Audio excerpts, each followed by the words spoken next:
Merci. La parole est à notre collègue Pierre Ouzoulias pour le groupe communiste républicain citoyen et écologiste. Vous avez la parole. Merci Monsieur le Président, Madame la Ministre, mes chers collègues. Les universités doivent accueillir des étudiants toujours plus nombreux à moyens constants. Ce ciseau malthusien les fragilise et les oblige à renoncer à pourvoir des postes d'enseignants pour consacrer cette masse salariale au paiement de leur fonctionnement. Ce déficit d'occupation des postes est structurel et réduit les capacités d'accompagnement pédagogique des étudiants et, in fine, leur réussite.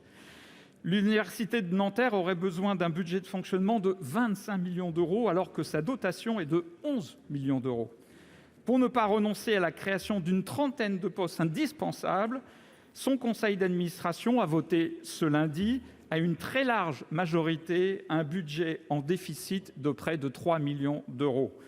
D'autres universités pourraient en faire de même. Madame la ministre, je connais votre réponse. Vous allez nous expliquer que jamais aucun gouvernement n'a consacré autant d'argent à l'université depuis un siècle.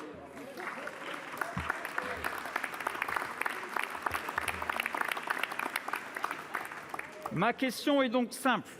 Comment peut-il exister un décalage aussi important entre votre perception de la situation des universités et la réalité très difficile vécue par les étudiants et leurs enseignants? Merci, Monsieur le Président.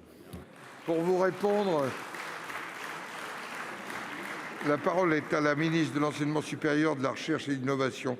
Madame Frédérique Vidal, vous avez la parole.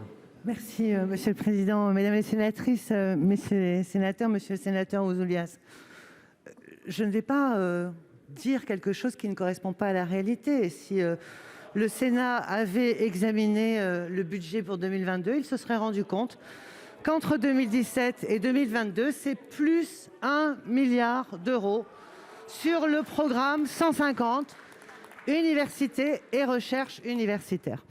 Je ne sais pas d'où vous avez obtenu les chiffres que vous évoquez, mais je vous assure que le budget de l'Université de Nanterre est bien supérieur à 11 millions d'euros.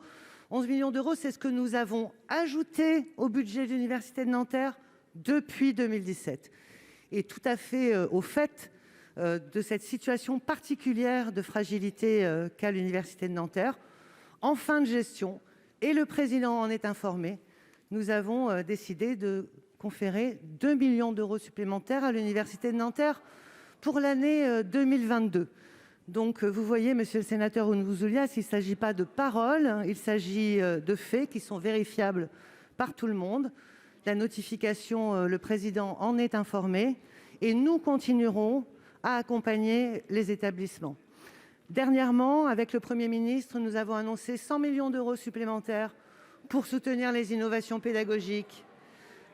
Nous avons récemment annoncé les lauréats du programme Excellence au pluriel pour plus de 300 millions d'euros. Donc oui, monsieur Ouzoulias, vous pouvez regarder les chiffres. Jamais le budget de l'enseignement supérieur, de la recherche et de l'innovation n'a autant augmenté que sur les 5 dernières années. Monsieur Ouzoulias. Quand la situation des universités est si difficile, il n'est pas possible d'étouffer le sentiment de péril imminent par le seul déni. C'est la légitimité de la politique qui est en jeu. La vraie cause de l'abstention est là, dans ce décalage toujours plus important entre votre discours irénique et ce que vivent nos concitoyens. Merci, Monsieur le Président. Merci.